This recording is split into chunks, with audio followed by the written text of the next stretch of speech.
ఇందాం, బ్రహ్మంగా చూద్దాం. బ్రహ్మంగానే బ్రహ్మార్పణంగా ఉంది.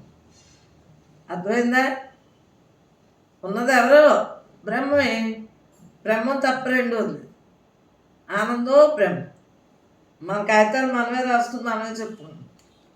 అవునా? మన సంసారం మనమే చూసుకోవాలి. పిల్లలకు మీకు ఏమి చెప్పలేకపోతున్నాను బాధ వచ్చి బ్రహ్మరాజ్యం మనస్సు ఆలోచన జస్ట్ అలా కళ్ళు మూసుకుని కూర్చోండి. సహజంగా ఉండి మనస్సు ఆలోచన ఏం చేయాలి? పక్క పెట్టి. అవునా కదా? 24 గంటలు ఆఖరి శ్వాస కళ్ళలోనే ఆలోచనలు ఉంటాయి, జాగ్రత్త అవస్థలోనే ఆలోచనలు ఉంటాయి. సుషుప్తి ఎంతసేపు ఉంటుందమ్మా? గాఢనిద్ర అస్మానం వస్తుందండి. అందు గురించి అప్పుడు నేనే, ఇప్పుడు నేనే.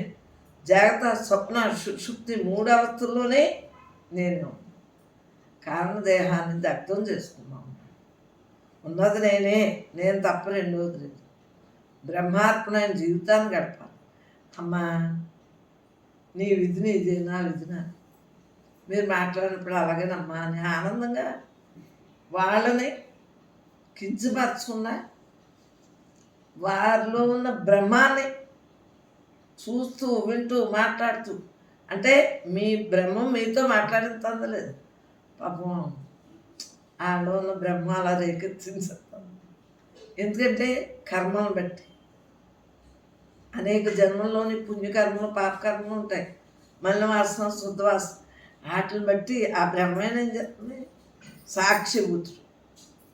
సాక్షిభూతుడు అలాగే ఉంటాడు. సాక్షిభూతుడు ఆ ఇంద్రియాలు ఏం చెప్తాయి? కామదేహంలో తెచ్చుకుని దాన్ని దగ్ధం చేయాలి. మళ్ళీ సూక్ష్మదేహం రాదు.